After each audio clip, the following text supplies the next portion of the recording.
Good afternoon and welcome to episode 43 of the Jacksonian. As I am yours truly, Jackson Johnson, and I have with me is the host of Unfair Sports and co-host of Locked On Sooners, the one and only Jay Smith. As we will be going over our take on what's going on with the Oklahoma Sooners going into the 2024 season, the strengths and weaknesses to look out for, our take on the media days, the Brent Venables contract extension, Jackson Arnold, and much, much more. Let me tell you something, folks. It's going to be a wild ride. How you doing today, Jay? Doing good, Jackson. Thanks for having me. It's Oh, Friday. thank you for coming on this happy Friday. Would you like to tell the audience a little bit about yourself? Yeah, I've been doing the YouTube thing for here about I say about 5 years. Just really got this channel growing over the last three, especially once Venables decided to take the job after Lincoln Riley left in the middle of the night. And so yeah, been doing this for a bit. Based here in Oklahoma City. I spend a lot of time up there in Norman at the games, and I try to travel to games as much as possible. So yeah, loving it.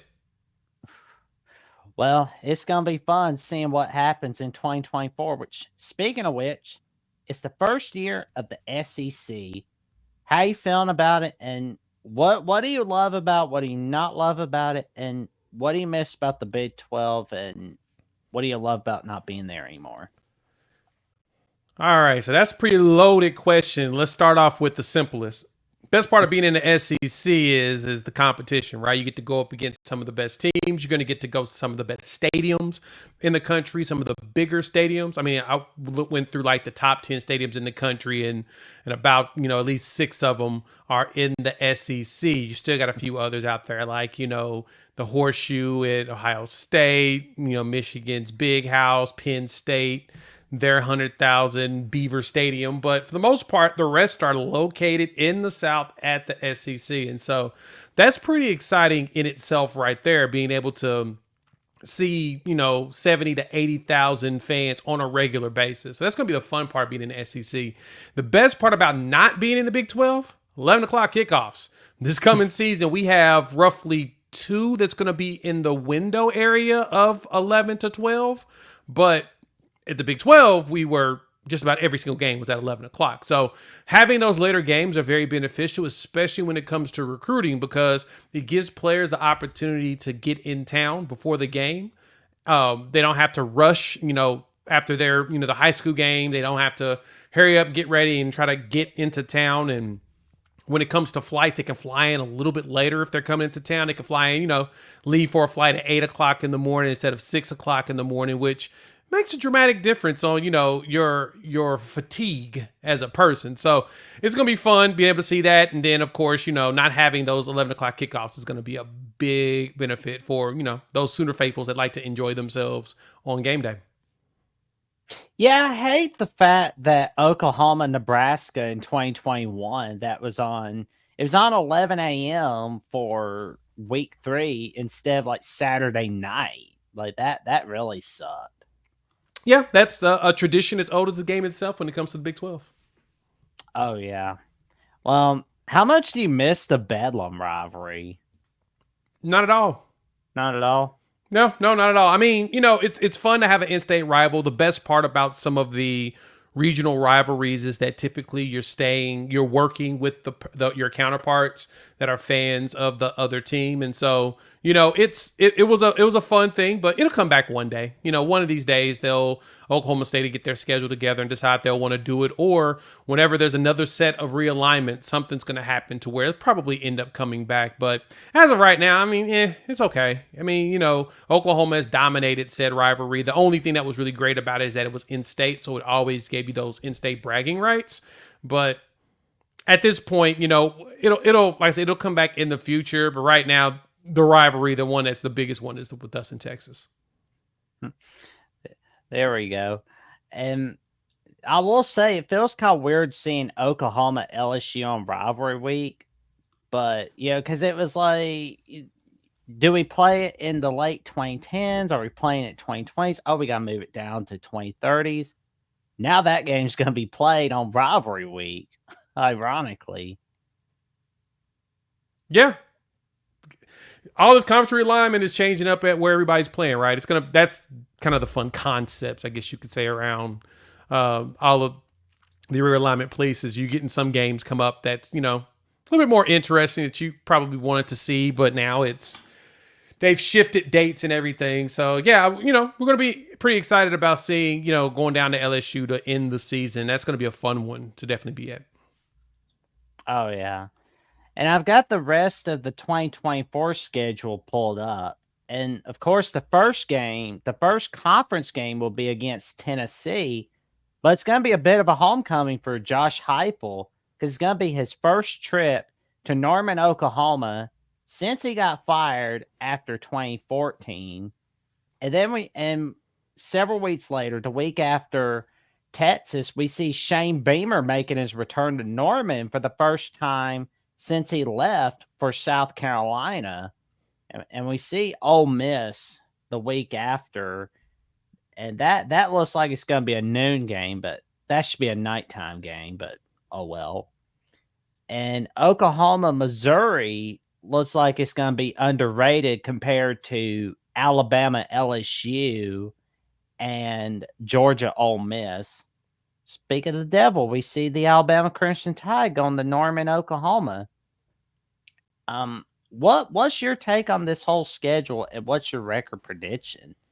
The schedule's going to be a tough one, right? We get to play against some of the top teams in the country, from LSU, Alabama, Missouri, who had a really good year, Ole Miss, Tennessee, some up-and-comers like Tennessee.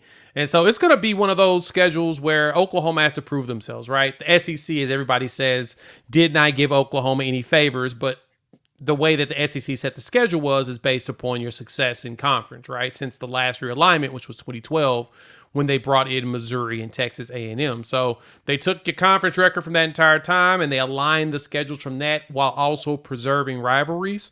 And so, yeah, we got a tough draw, but I think that we can finish out with at least 10 wins next season.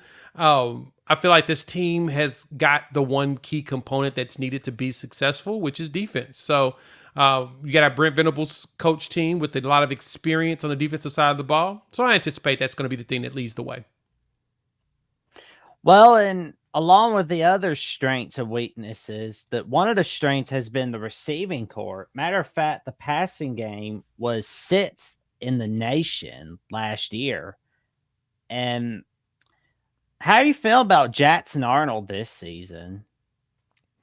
Well, I mean, there's a reason why Dylan Gabriel decided to transfer. He saw the writing on the wall. And Jackson Arnold's going to be exceptional, right? He was National Gatorade Player of the Year. He was Elite 11 MVP, right? So he's done everything to get the accolades to where coaches were really wanting to, have him on their team. And for Jackson, now all you got to do is go out there and execute.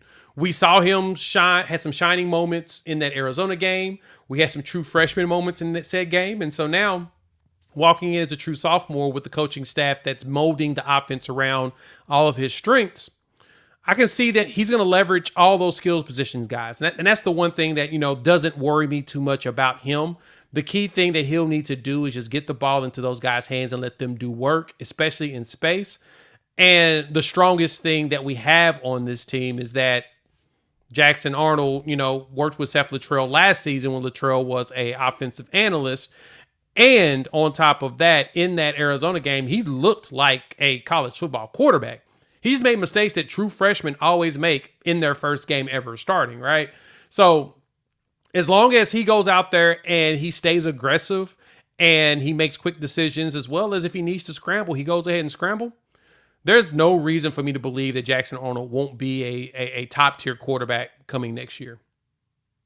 Well, I'm excited to see him in action, especially in the first few weeks of the season. It's going to be interesting to see what happens. But we saw at the media days, it was a pretty fun event. What did it feel like a week or so ago at the media days for Oklahoma? That's pretty cool. A lot of people, there was a lot of excitement around bringing in Oklahoma, Texas, and a lot of interest in and intrigue, right? A lot of people who had questions. They were curious about, Oklahoma. They were, the best part is that everybody was in Dallas. So they kind of got an understanding and feeling of how Dallas worked or whatnot. And so they was like, oh, okay. I didn't realize Dallas was this big, because a lot of those coaches, a lot of those people, the media members or whatnot, had never been into the Dallas area. They never been into the Metroplex, even though, a lot of the SEC schools, well, top tier, more so Bama and them, have played in the Cotton Bowl before, especially when, national championship type era. But a lot of the SEC media guys have never been into the Dallas area. There was a lot of them that mentioned that. And they're like, man, this city's huge. Yeah, you've been a very small part of downtown Dallas. So it was cool. A lot of them, like I said, they had their questions. They were curious about Oklahoma. And the funny thing is a lot of them had a substantial amount of pushback on, Texas, right? Everybody's basically ordained Texas, saying if they're going to go to the SEC championship game. A lot of them have a lot of questions about that. And I'm just like, hey, I ain't part of the media. I'm just a fan that makes content, like to talk. Right. But at the same time, I think that there's a little bit too much weight going that direction and not enough weight going to Oklahoma. But to be honest, I kind of appreciate the fact that everybody's doubting Oklahoma. Just keep the doubt going. We'll let people eat crow. We'll show ourselves on the field. And that's what I feel like this team's going to do. Well, I mean, doubting Oklahoma worked out for 2010 and it worked out for 2015. So it could work out again. There's always a possibility. So that it'll be interesting to see what happens. And I know that I watched a little bit of Crane and Company yesterday where David Pollock went on there and he said, Oklahoma's the better program than Texas. Everybody's hyping them up way too much. They're hyping up those Longhorns a little too much. Yeah, you go back. I mean, we've won 7 of the last 10 games that we've played. And as you go back further and further within the numbers, you got to go back about 90 years before Texas has an actual winning record against Oklahoma, right? They accumulated majority of their wins, pre-World War II. So, yeah, they got a lot of wins back in the early 1900s, but 1900 1920ish era. But up until now, Texas has not been the better program, and we've got 7 natties to their 4, right? Especially here on the football field. Now they'll talk about swim championships and stuff, in which they have a fantastic swim program. They got a fantastic volleyball program, man. They be killing it over there with that. Football wise, though, we've been cooking them the last, 20, let's say since the turn of the latest century, right? In this new millennia, we've been tearing them up since 2000, and probably going to continue to do that, right? I think we care about our rivalry a lot more than Texas does, and they'll tell you all the time, like, oh, that's just our game was their Super Bowl. Sure, we'll take that. That's kind of what rivalries are. You're supposed to hate each other. You're supposed to want to win that game. So if they want to downplay it, sure, they can go ahead and continue to do that. We'll just continue to beat them. I'll be honest, I could see Oklahoma beating Texas again this season because Texas is going to be sitting there thinking about Georgia, where it's like, yeah, they're going to think about Oklahoma, but they're not going to be thinking too much about it compared to like Georgia this year. Yep. But you know what? But what's your record prediction for the Sooners? How are you feeling about them this year? I'd say about 10 wins. I'm say 10-2 is probably the safest number I could give if I was to give one this early. I usually like to wait until post fall camp, but if I give one now, I'll say 10-2. I think that there's a good chance that they can finish out with no more than 2 losses this season. That sounds pretty good. I mean, that can get you in the playoffs. Oh yeah, it should. I mean, especially with our schedule, with as many top ranked teams as we should beat. Now, granted, the biggest problem you run into with something like that is until you actually play the games and get to that point, you don't know where teams are going to be lined up record-wise, right? Or ranking-wise. There's a good chance that once we get to some of these bigger games in the middle of the season, and none of them teams ranked. And then that just kind of deflates your entire storyline that you can leverage when trying to, lobby to get into the playoffs. If those teams are not there, then it's like, I guess not. Guess you can't really say, Ole Miss tumbled had 4 losses somehow magically, and we go up against them. You're like, well, they're no longer ranked. It doesn't really have as much weight as it did if they were, 1 loss or undefeated when you match up. So the hope is everybody does their part and we can go in there and break a lot of hearts. Well, It could happen. And yeah, the contract extension of Brent Venables, I saw some people were clowning it, but I know like JD Piquel on three said it's kind of like young people getting married, like a young couple getting married, where everybody disapproves of it, but then over time they're like, huh, they're making it work. Yeah, it only made sense to do that extension for Venables. I know there was a lot of people that scoffed at it, but if you really think about it, they raised his pay to put him like middle of the pack when it comes to the SEC. Now, I would understand everybody's pushback if they said, "Oh, you know, you just made Brent Venables the top paid coach in the SEC and he hasn't done anything there yet." Right. Totally understand that. All they did was move him up because he was able to bounce back from 6-7 and go 10-3 the next season, which that's a pretty big jump. It's really hard to get into double digits in college football and coaching. I mean, people think that it's not easy at all. You know, going from 6-8, pretty simple. 9, yeah, but going from 9-10 gets really hard. Those margins get really thin at that point, and so him being able to lead this team and the way that he's leading the team today, that's kind of where you see a lot of people being sold on Brent Venables, right? They enjoy the culture of how things are set up. They like the way that he's managing things. They like the coaching hires and the relationship he has with his coaches. I mean, the bigger thing with him is he doesn't want to lose a coach, but he also wants his coaches to get promoted. That makes you look a lot better when your coaches are getting promoted, right? That's probably one of the biggest benefits of for a head coach is your guys getting jobs. And so he pushes for that. He tries to help his team get his coaches get, jobs whenever it looks good. And I mean, heck, there's Jeff Lebby over there at Mississippi State now. So got his first one from underneath him getting a head coaching job, and hopefully he can get more. Well, and Joe John Finley was promoted from tight ends coach to co-OC. So that's another good one right there. Yeah. So yeah, it'll be huge. What's going on? Is that Etzman and Superman behind you? Yeah, it is. Oh man, I'm gonna have to get it. I'm gonna have to read those one of these days. They're good. Some of my favorite ones. How you feeling about like that Superman show that's on Adult Swim? How you feeling about that? I haven't even checked it out. I've heard about it. A couple buddies of mine was mentioning it. I haven't made time to actually sit down and watch it yet, but it's a couple of my buddies said that they enjoy it. Oh yeah, that My Adventures with Superman show, it's pretty good. You'll have to check it out because it's like I know where some people were talking about Lois Lane, that incarnation of Lois Lane. They called her Loose Lane from Loose from the Owl House because the similar haircuts. That was pretty funny. Oh, okay. I'm going to give that a view. Oh yeah, and it'll be fun. So it's we're getting close to kickoff, and got them at 9-3. You've got them at 10-2. So there we go. And I noticed that's the Buccaneers. Where do you think they're going to go for the NFC South this year? I think Vegas has them at like 7 or 8 wins this coming season. I think 7.5. I think that's too low. I think Tampa has a good chance of winning the division, right? Everybody's very high on the Atlanta Falcons, rightfully so. The way the system is set up and the way that they run things with this new coaching staff, it's built for a Kirk Cousins type offense. But Kurt's also coming off, an Achilles tendon tear, right? At the ripe age of 30 plus, right? Anything past 30 and an injury to the Achilles means you're probably going down a lot more than you're going up. And so for me, I think Baker Mayfield's finally getting an opportunity to be relaxed and really play. He doesn't have a contract looming over his head. He's now signed his deal and he's ready to play.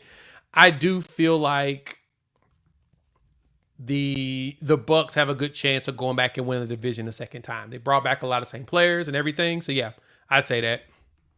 I'd say the Bucs can go ahead and win the division. Well, and plus, like, we don't know what the Panthers are looking like because David Tepper's a god awful owner, and the Saints, they've been underachieving ever since like Sean Payton left. Yeah.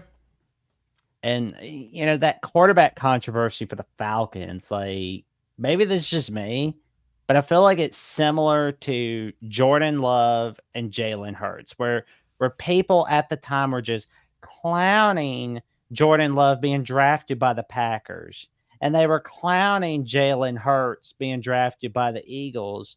But then, like a year or so later, everybody forgot they were even mad in the first place, especially with Jalen Hurts. And this year, it's like, why were we mad about Jordan Love? I don't remember being mad at Jordan Love.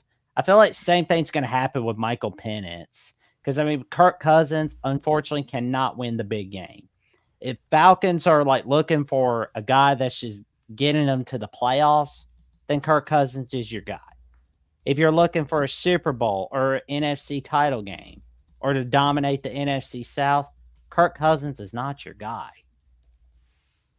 Yeah, no, I understood why people were perplexed by the idea of taking Penix that high. I mean, you probably could have traded up and got him somewhere else, or you probably could have got him later in the first, right? To me, there's a window that you draft a quarterback. You either draft him within the top 15, top 12 picks, or you draft him between 29-30 and 29 and 32, basically. You get him at the top of the first round or the end of the first round. Because at that point, if you get them at the end, you get them a little bit cheaper, but at the same time, you still get that fifth year, which is the most important part about getting a quarterback. But getting them where they got them a little higher than anticipated, I got where everybody was kind of questioning it, but at the same time, the best part about Penix is he's older. You want your quarterback to be older and seasoned whenever he's out there to play. You don't want a 22 or 23-year-old playing quarterback for you because by the time they've matured in the game, they're 27, 28, and that's when you start getting those W's, right? Go look at Patrick Mahomes. That's why he's set for that full year, was able to absorb things and then go. Same thing with Jordan Love. You kind of want your quarterbacks to be a little bit older, and I think that Penix will be able to do everything they need in time. The biggest thing for them today is that they know that Kirk Cousins is coming off of this Achilles tendon situation, and so because he's got that post-injury he's rehabbing from, it's a very good chance that, he's not going to be the same dude for a bit. And if that's the case, you've got yourself your next one, in which everybody has raved about Penix's ability to get rid of the ball quickly. He's very accurate. And so he'll play well in the system similarly to Cousins. I don't see a reason for people to really knock it. I mean, like I said, I got it initially, but you got to think about it. Why would you go for a quarterback that early? Well, I mean, if you know what you want, just go get it. No point in waiting for it. One thing's for sure. I think we're going to see Penix starting at least 1, 2, 3, 4 games this year. I would not be surprised if that happens. Yeah, I can see him getting a few games in. It just depends on how healthy Cousins is. That's always the question. How healthy is that guy? Well, I hope he can stay healthy, especially after that recovery from the Achilles tendon injury. That hurts. Yeah, it takes time to rehab. Oh yeah. And as we wrap up episode 43 of the Jacksonian, for those who would like to tune in, see what you guys say on Unfair Sports or Locked On Sooners, where can they find you? Yeah, just find me here on YouTube. Search Unfair Sports wherever podcasts are download and listen to, and on YouTube, as well as check us out at Locked On Sooners. Me and my guy John, we break down Sooner content all the time. Jackson, thanks for having me. Oh, thank you for coming on. And as for me, you can check me out on YouTube at Jackson Johnson 979, where I'm 145 subs away from magic number 500. You can find me on X at Jackson09960335 and on Instagram and Threads at Jackson Johnson 543908, where I give my updates on who's coming on Jacksonian, and I run my mouth about the latest takes on pop culture and sports world here and there. And for all of you, have a happy Monday and stay safe, stay cool, stay away from the heat.